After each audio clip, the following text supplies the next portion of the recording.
Hey, what's up?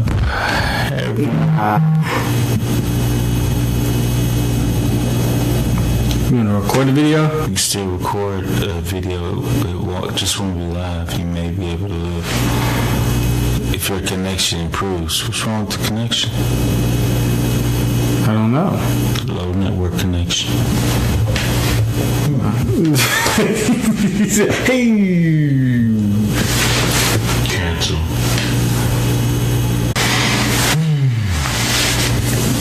Are we live?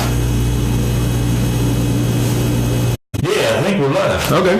Hey everybody, what's up? This is Kevin, one half of the Two Shot Guy, One Mic Show. It's my man over here, Leif. Leif's a little, he's a little up today. He's almost in an extroverted almost just a little bit. Yeah, it's not close.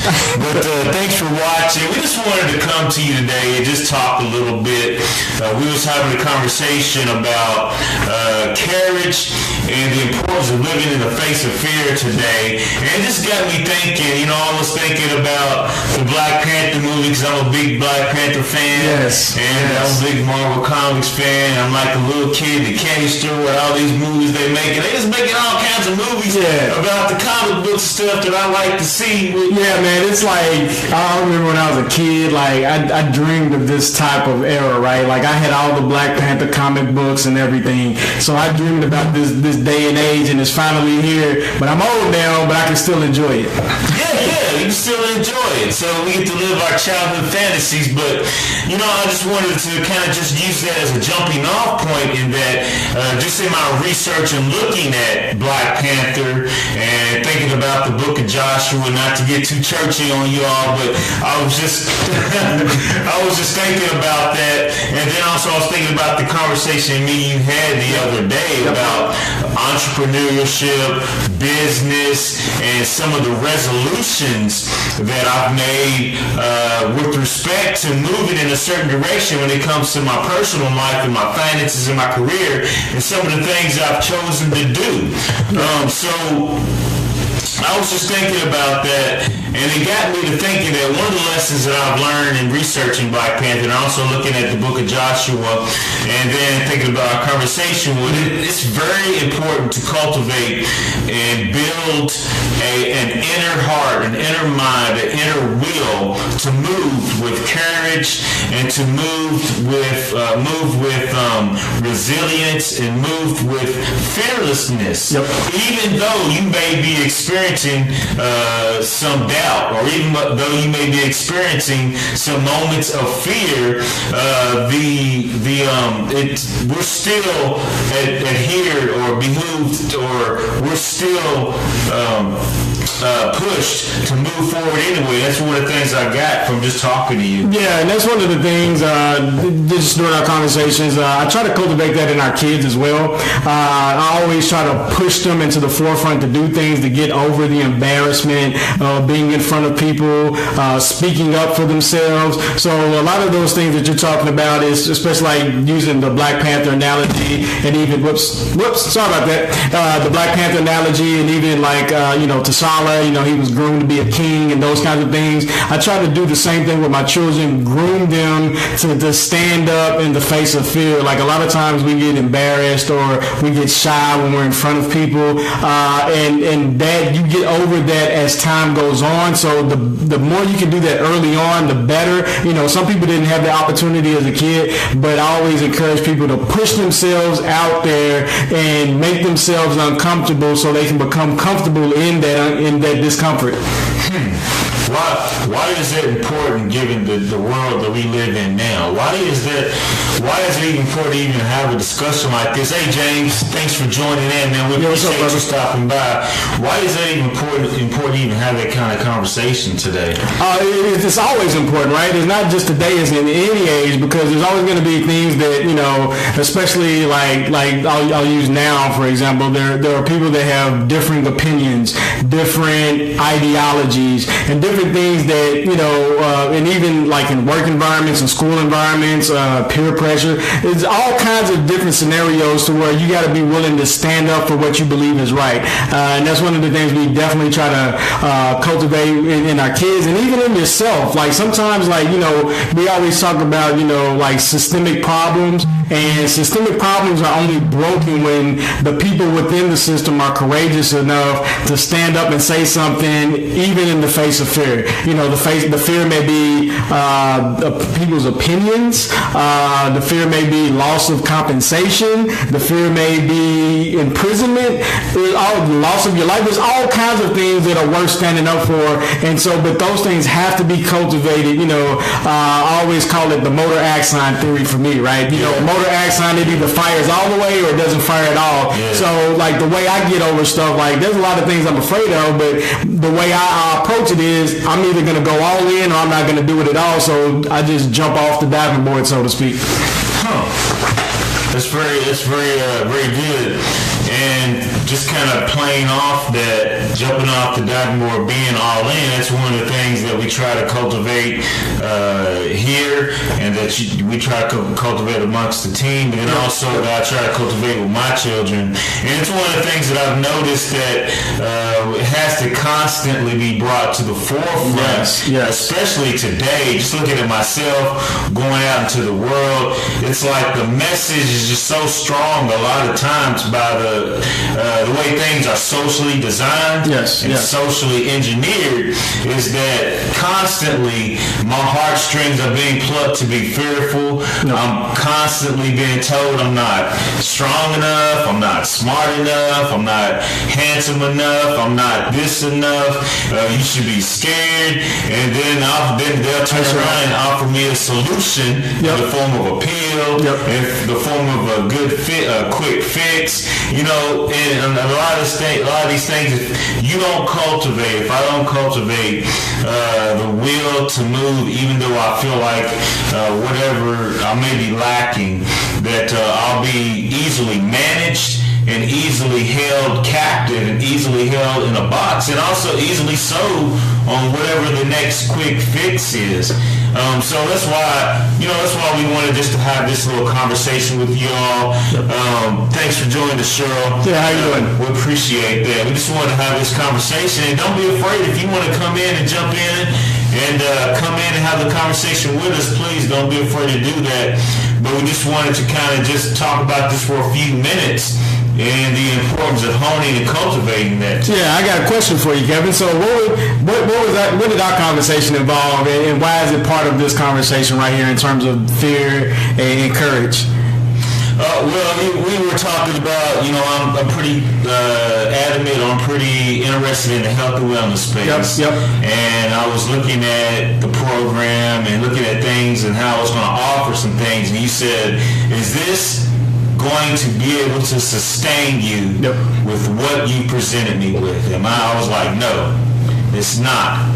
And he was like, and Leif was like, well, we need to change some things. And that's when that doubt and that's when that fear kind of kicked in. It's like, well, if I change this, then this, that, and the other. It's just not. And he's like, hold up, just do it, man. You know what's going to sustain you. Let's make the changes and just do it, execute. And, one of the things about just me personally in the past is the issue with execution, and that I've noticed that once somebody gets me, once I find a catalyst to get me over the hump, which is why it's very important that you surround yourself with people who are encouraging and who are uplifting and who are with you when it comes to regards to some of your hopes, dreams, and desires. That's one of the key factors that I learned just thinking about the Black Panther movie, is that he may be a king, but he surrounded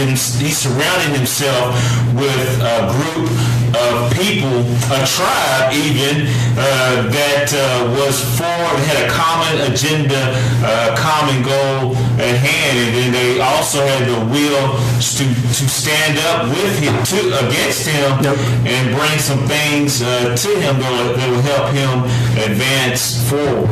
Yeah, and that's one of the things, having a group of people to help cultivate that attitude of moving forward. A lot of times, you want to, like, for example, I'll use your example, you're into fitness, you're into health. A lot of times it's easy to do the thing that you're passionate about, right? Instead of the hard stuff, the things that you're not so passionate about. You may be passionate about fitness, but maybe not so much about business. So you want to find an easy route to get that out there, as opposed to challenging yourself to really do the thing that you should do, but you don't necessarily want to do, right? It's just like us doing this podcast or this Facebook Live stuff. Is like, if you saw how much time it takes us to get ready, like, okay, we're just going to do it, that kind of thing. It's like sometimes, again, you got to jump off the diving board, be willing to experience the pain of not hitting the quotas that you quite want, or, the experiencing the pain of rejection. A lot of times people are fearful to go sell something. Experiencing the pain of just doing this live. Yeah, exactly. You're fearful to go do something because you think, it might not go over quite the way I want, but you have to push yourself out there, because it's during those hard times that you're able to smooth the rough edges of your business, to smooth the rough edges of your life, and also get rid of that self-doubt. A lot of times the thing that keeps us from being courageous is the self-doubt that we have in our head.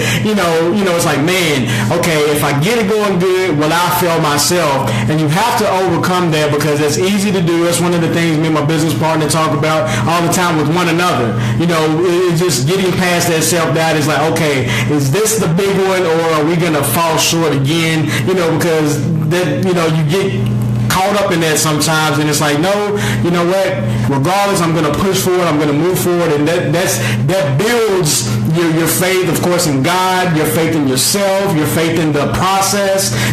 It's a whole lot of things, because it's just building up those muscles, right? Building up their resiliency to keep moving forward. So that's kind of the things that I was pushing and challenging Kevin to do, is don't do the easy stuff necessarily, right? He's already fit. He already knows. He's already done a class. I was in one of his classes. I'm like, you already know how to do this. Move forward, brother. Move forward and take the step. And so that's what I encourage you to do as well. I encourage you all to just move forward and not be afraid to take that step, because the stuff that you love to do is the easy stuff, right? Yeah, stuff that you love to do is the easiest, and also it's an indication of what your true purpose and calling may be too. So I know that's another show in and of itself, but just while we're kind of just going back and forth, like these live streams, this is really literally our conversation that we're just filming and exposing, talking about resilience. Cheryl said resilience is important. It's very important. It's very important. And that's one of the things that I've learned just like researching the Black Panther, backstory that's coming out. And then also just looking at Joshua, we mentioned Joshua in the title, the book of Joshua. One of the lines that kept coming up that kept getting spoken to him by God was to be of good carriage. Yes. And that's talking about your inner will, your inner drive to make sure that it's strong. Don't worry. Rely on what you know has been told you. Rely on what you know to be true as far as your destiny and your purpose and your calling. And that's one of the things that jumped out to me with respect to when I was researching the Black Panther movie, is that, like I said, he kept a tight circle around it, and also he kept a connection to the traditions and to the wisdom of his elders and those that came before him. And during those hard times where he was hesitant, or those hard times where it felt like it was 1 against a million, he still moved forward because he was standing on the shoulders of giants that came before him, which speaks to the importance of not only having a tight circle and having voices that are in your corner, training, but also knowing and having a connection with those that have come before you, and really understanding and not laying waste to the wisdom of the elders and those your grandparents and the wisdom of the older generation, the hoary head or the gray hairs, so to speak. Yeah, and that's something, just to tie back into Joshua, one of the things that I love about that story, and even, I definitely agree with encourage yourself in the Lord, and even going back to your earlier statement about resiliency, the thing about being resilient is that you have to be in the face of resistance in order to be resilient. Right? If you're in the comfort zone, you're not being resilient about anything because there is no resistance, right? Yeah. And we know that strength is gained from resistance, from the struggle. That's where you build your muscles and those kinds of things. And the one thing that I always loved about Joshua is he was always encouraged to do the right thing. He always did the right thing regardless of the circumstances around him, right? You think about Potiphar's wife. You think about even his brothers. You think about even being fearful to go before the king and interpreting the dream, because if he was wrong, then that means he was going to die. So people don't necessarily think about that aspect of it. It's like, okay, I know what's in my heart is right, and I'm willing to put myself out there regardless of the feedback, because one of the things you got to realize, me and my business partner talk about, the trailblazers are the ones that get shot in the chest. They get shot in the chest and stabbed in the back, right? So you have to have a certain kind of mindset to be willing to go against the grain or go against what the masses or a group of people are saying, because again, it's hard. It's hard internally sometimes. It's hard because everybody loves to be liked. I like to be liked. I don't want to go somewhere and everybody hates me, but sometimes you have to. You have to be willing to step in the face of fear. You have to be willing to go out and do the things that you just don't feel good to do. It's like it's like fighting, right? Sometimes you got to go out there and fight the guy that you know is bigger, that is stronger, but you have to have the mindset that regardless of what they do, you're gonna win anyway. Like I'm a type of person, like I always use fight analogies, so you may see that coming in and out on occasion. But it's always, you have to be willing to get out there and box with the guy that has the bigger arms and the bigger height and all of those kinds of things, and still know that you're going to win regardless of what they do. Yeah. Next point. I just missed it all, man. Yeah, Kevin's over here fiddling, trying to figure out how to share technology together. Yeah, this is why I'm not the tech man. This is why Leif is the tech man, and I'm just the hype man, So, but Anyway, keep it rolling. We're talking about Joshua. We're talking about being encouraged, moving in the face of fear. What other analogies did you see between the tie-in between the Black Panther, our conversation, and the book of Joshua? Sharpening your mind. Okay. One of the things about Joshua was he spent time with reading and with the ways and the laws. Yeah. He spent time sharpening his mind, which is something that we have to do. Yeah, and I agree with what James is saying here. I just wanted to read that real quick. He said the reason Joshua could be so confident and courageous is because he had God with him. Yeah. David had God with him. Yeah. And you got to have God in your boat. And I definitely wholeheartedly agree with that. Again, having, in Black Panther, they get, mystic with the ancestors. In Black Panther, as far as the mythos of Black Panther, is that he was empowered in order to become by the spirit, the Egyptian god of, I think, Basset, the cat god. And it took on the female form often, but sometimes with Black Panther, it took on the male form. Right. And then they formed a tribe around the Black Panther, in which how Basset, the god, approached that clan. So then he began the lineage of the Black Panther clan. And they were empowered by the Egyptian god. So just like James pointed out, and then Cheryl pointed out, David and Joshua, they had a connection. Well, in the Black Panther mythos, in the Black Panther story, he had a connection with his God that empowered or superimposed over his abilities. Yeah, so it gave him that supernatural ability. Yeah, and sometimes it also is not even the fact that you're being empowered through.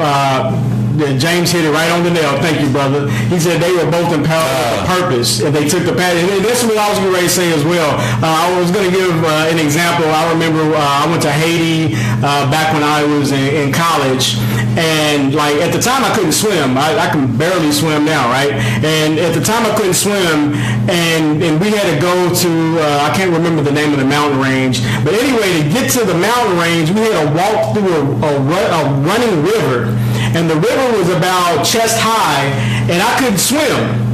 And so I was like, you know what, because I was there for a mission trip, and one of the things that I had focused on, I was like, you know what, if God has sent me here to do this, then I can go through this river without fear that I'm going to get swept away. I mean, because it was running, and I'm walking through it with boots and everything, and I was afraid. I was like extreme. I knew what my mission to be there was, so I went ahead and walked through, and also it made me feel like a chump when I saw this little bitty boy walking through with no problem. He's like, you know, it's almost up to his nostrils, and he's just like carrying luggage and walking through. I'm like, if this little dude can do it, I can do it as well, regardless of my fear, because I know that the purpose is that we have to go, we have to help build this school, we have to get these people these medical supplies and these kinds of things. So that purpose in and of itself encouraged me to keep going. We make sure that we do whatever it takes, whatever is necessary. Yeah, sorry for that pause, folks. Yeah. To make sure that we stay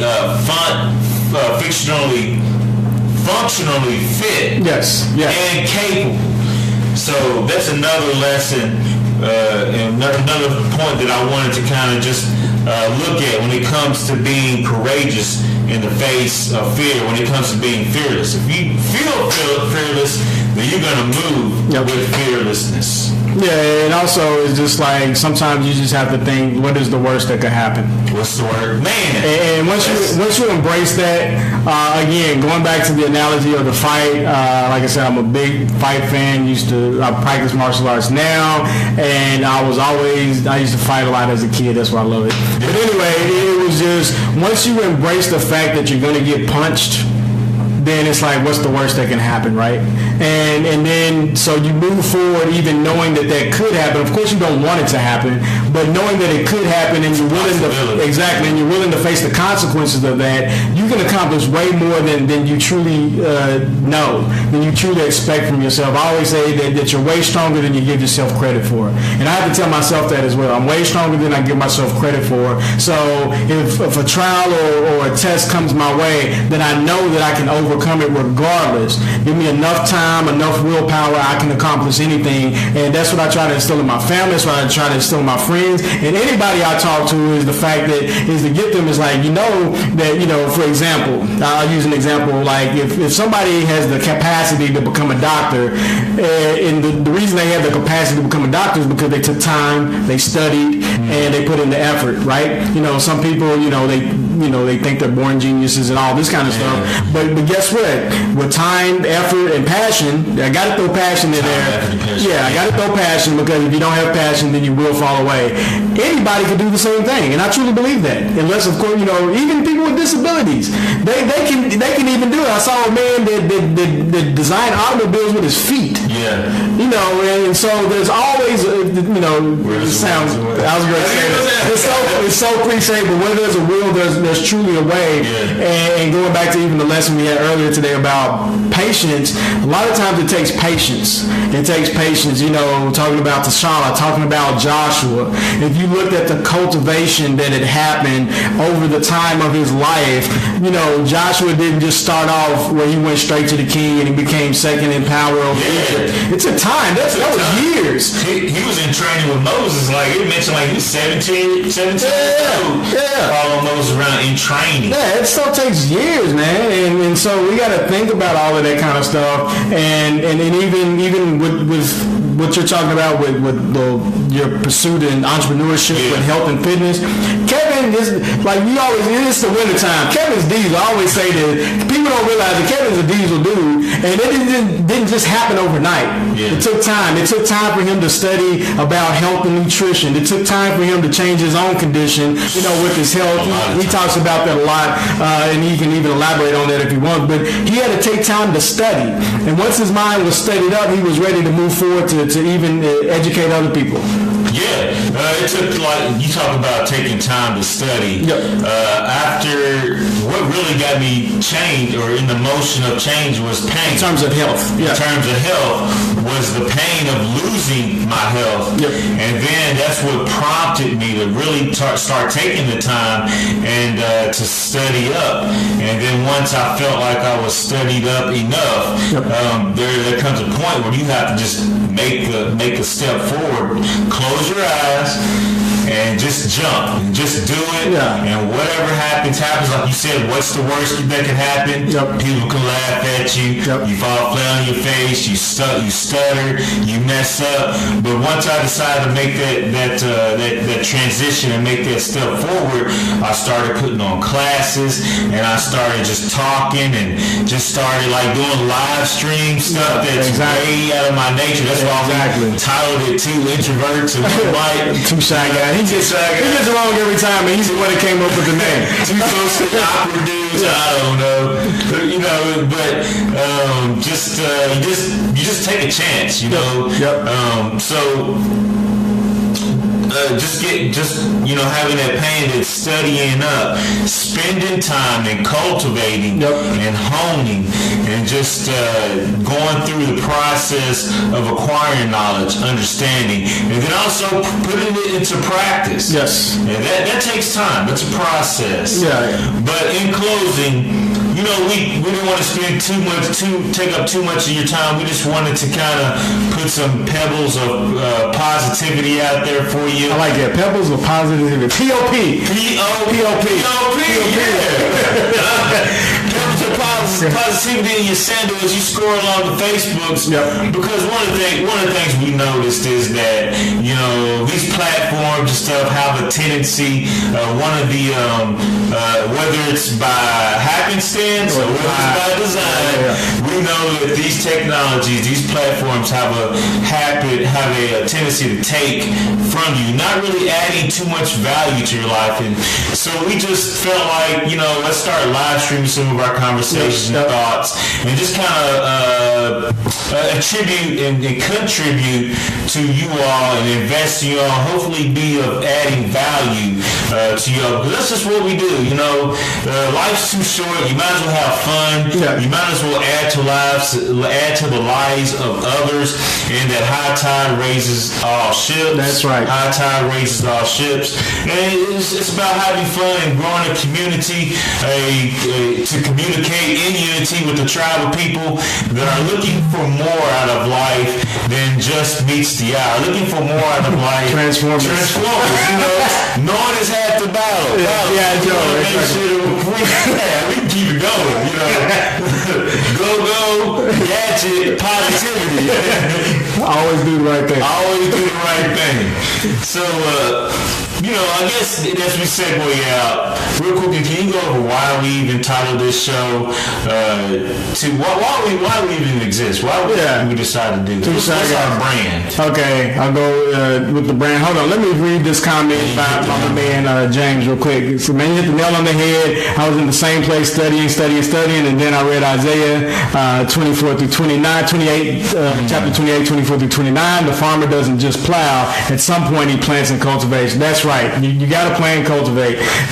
It takes time. A lot of times, and again, you're building your strength, right? Going back to the fear thing, just overcoming micro fears helps you overcome larger fears, right? Yeah. So just practicing that, moving forward in the face of fear. Again, it's an exercise that you have to be willing to do, and sometimes you do it subconsciously, right? And it was one, I always think about my wife.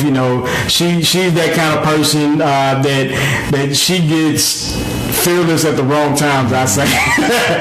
Where it endangers my life. But now, but anyway, you have to be willing to move. If you know something is right, move forward. And getting back to Kevin's questions, why are we doing this? Again, being introverts by nature. I'm an introvert by nature. I'm not necessarily shy in the sense that I'm afraid of people. I'm just shy because I don't like to talk a lot. And then so when he and I talk, we usually talk for like hours on end in terms of, because if you don't talk to people, you have a lot of internal thinking, a lot of things going on. Yeah, exactly. A lot of those conversations in your head. And again, we vet them with one another, the iron sharpeneth the iron kind of thing. And so the reason why we're doing this is because we want to, like you said, Facebook and a lot of social media tends to skew toward negative things. And we want to try to bring it back. We want to empower people. We want to encourage people. We want to give them tips and pointers. We'll be talking about things like specific things when we start bringing in people in our conversations. Yep. They have specific questions on how to get a business going, how to get healthier, how to change their mindset, all of these different kind of things that we just, again, we're here to help. We do this on a regular basis. We talk, I know I do anyway, from an entrepreneur standpoint, me and my business partner, we talk to people about their business all the time because we want to see people grow. We want to cultivate people, right? Going back to what James was talking about with cultivation, because we've already been through a lot of these things, right? The older you get, the more experiences you have, and you want to share people so that you can show them a path that they don't have to necessarily start chopping down their own twigs and branches. Here, let me get you to a point to where now you can blaze a new trail from the path that we've already laid before us. So that's the kind of thing that my wife is talking to me. We'll talk about this some other time. I didn't say it. Yeah, we'll talk about this some other time. And particularly, I'm talking about around police. But anyway, so just want to just help people. Again, we want to start growing this thing slowly but surely. And if nobody watches it, we'll still do the conversations with ourselves because, again, we think it's valuable. And if our thinking is wrong, we would love to have input. The whole iron sharpeneth iron. We say it all the time because we truly believe that. Sometimes there has to be conflict of thought. We don't always agree on everything. So we'll even discuss some of those things live as well. Because again, we're just trying to sharpen. Like, we're only on this earth for a certain amount of time.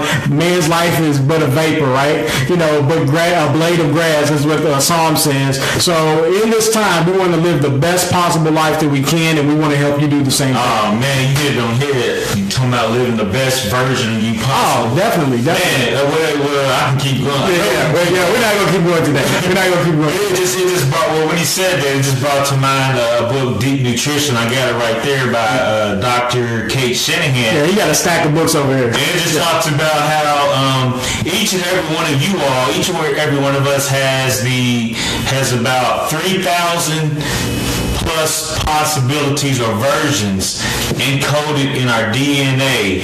And each and every one of you, there's 3,000 versions of you that can be expressed with respect to where you may find yourself as far as the environment you may find yourself in, or with respect to the people that you surround yourself with, or even down to the food that you eat. It switches and it brings to expression different aspects of yourself. So in this conversation that we have, we want to be a part of the goodness that is bringing out the good parts, expressing itself in you, so that you are the best, brightest, toughest, most resilient version of yourself possible, encoded in you by the Almighty, by the Creator. Like we said, you only live once. Have fun going through it. Yes, enjoy it. And then also, we're talking about things that I would often say, man, I wish someone would tell me this when I was younger. Yeah. And it's like now is the opportunity or the chance to do that. And it's an opportunity for you to join in and have those conversations with us as well. We thank you for contributing too, and just kind of pitching in, because a lot of this stuff, it's just us saying, man, I wish somebody would tell me this when I was younger. I'd be way ahead. Yeah, see, he's great. made me say something else because, and then I'll interject this and I'm going to just shut up. Okay. Even like you said, you wish somebody taught us, like in terms of business and in terms of the things that I do personally with my life, health and fitness. These are things that we pretty much just picked up, right? And just like my journey as an entrepreneur, of course I had, shout out to my grandfather and even the other older men in my family. They were to the elders. Yeah, they were all entrepreneurs. However, it was never taught. It was never something where I sat down as a kid and was like, look, if you want to do business, you do X, Y, Z. It's something that I had to pick up over years, over time, and what I'm trying to do is shortening that process for as many people as possible so they can get to the finish line, not the finish line in terms of life, but get to their end objective a lot faster by learning from my mistakes, from the things that I've learned, from the things that I've witnessed and seen. That's the kind of stuff I want to share with people. Even our fitness journeys, we have similar stories but different stories. We have different paths in the way we take to get fitness. We talked about it on other videos. So that's what we're trying to do. Yeah. So I know we can keep on, but we're gonna stop it right here. I try to keep us on a timer. Yeah. Did you even turn it on? I didn't turn it on. Yeah. That was the problem. If I don't turn it on, then we'll just keep going. There you go. We'll ding it. There we go. It's a wrap. But thanks for joining us just for this today's show. Yep. Hit like. Don't forget to hit like. Yeah, please share it. Please share with your family and friends. If you feel like this has added some value to your life in some way, shape, or form, please hit share and also leave a comment on what else you would like to hear us kind of talk about in the future. Yep. Leave a comment on some things that you feel that's near and dear to your heart. Topics, subjects, anything. Yeah. So thanks for joining in. And want to call the show? It's a wrap. All right. Blessings.